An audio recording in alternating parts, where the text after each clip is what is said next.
நம்ம எல்லார்கிட்டேயுமே இந்த யூனிவர்ஸ், இந்த பிரபஞ்சம் நம்மக்கிட்ட எல்லாத்துக்கிட்டேயுமே டெய்லியும் பேசிட்டு தான் இருக்குது.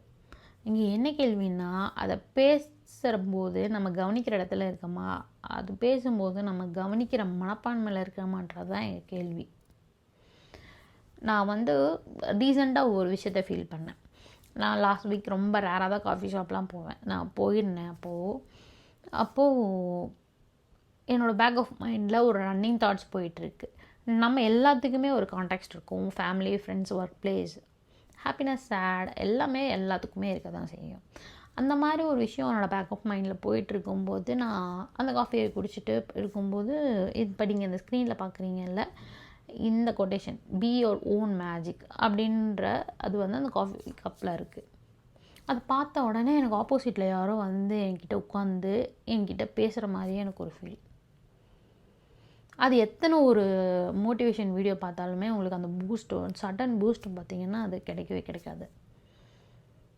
நீங்கள் கேட்கலாம், அந்த காஃபி ஷாப் வரவங்க எல்லாத்துக்குமே அதே மாதிரி கப் தானே தருவாங்க, அந்த கப்பில் எல்லாத்துலேயுமே அந்த கொட்டேஷன் தானே இருக்கும் அப்படின்னு. எங்கள் கேள்வி என்னென்னா, அந்த கொட்டேஷனை எத்தனை பேர் பார்த்துருப்பாங்க? அந்த கொட்டேஷனை நான் பார்த்த மாதிரி எத்தனை பேர் அதை பார்த்துருப்பாங்க? இப்போ ரீசெண்டாக என்கிட்ட ஒரு பிஹேவியர் வந்தது. அதை நானே நோட்டீஸ் பண்ணேன். அதை தான் உங்ககிட்ட நான் ஷேர் பண்ண போகிறேன்.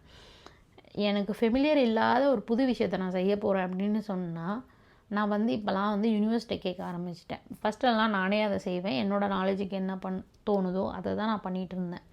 பட் ரீசெண்ட் டேஸில் நான் யூனிவர்ஸ்ட்டை கேட்க ஆரம்பித்தேன். ஃபார் எக்ஸாம்பிள், எனக்கு எதனா ஒன்று தேவைன்னா ஒரு டைம் ஃப்ரேம் செட் பண்ணிப்பேன். லைக் 2 days செட் பண்ணிப்பேன். இன்றைக்கி 7 o'clockனா டுமாரோ இல்லாமல் டே ஆஃப்டர் டுமாரோ 7 o'clock வரைக்கும். மீன்வேல் நான் அந்த விஷயத்தில் எந்த அட்டாச்மெண்ட்டும் வைக்க மாட்டேன், டீட்டாச்மெண்ட்டும் வைக்க மாட்டேன். வந்தால் ஓகே, வரலையா ஃபைன் அப்படின்னு என் மைண்டை ஃபிக்ஸ் பண்ணிட்டு தான் நான் யூனிவர்ஸ்டே கேட்க ஆரம்பிப்பேன். அந்த டைமில் யூனிவர்ஸும் எனக்கு சயின்ஸ் கொடுப்பாங்க.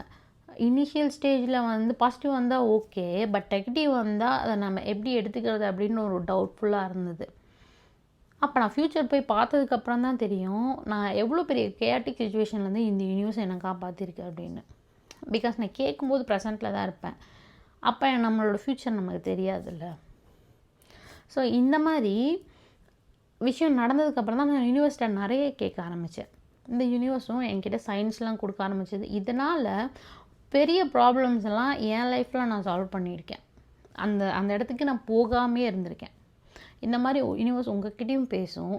அதை கேட்குற இடத்துல நீங்கள் இருக்கீங்களா அப்படின்ற மனப்பான்மையை நீங்கள் ஃபிக்ஸ் பண்ணிக்கோங்க.